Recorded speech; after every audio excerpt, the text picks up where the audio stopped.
জানো, এই পৃথিবীতে সব থেকে ব্যবহৃত জিনিস যদি কিছু হয়ে থাকে তাহলে সেটা হচ্ছে পুরুষ।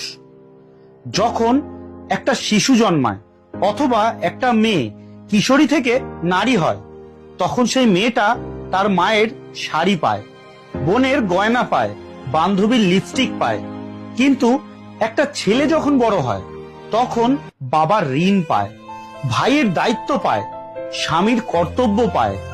যেদিন থেকে একটা পুরুষ বুঝতে পারে যে সে একটা পুরুষ, সেই দিন থেকে সেই পুরুষটার হাসি বন্ধ হতে শুরু করে, কথা বন্ধ হতে থাকে, এমনকি দায়িত্বের চাপে সে বৃহমান হয়।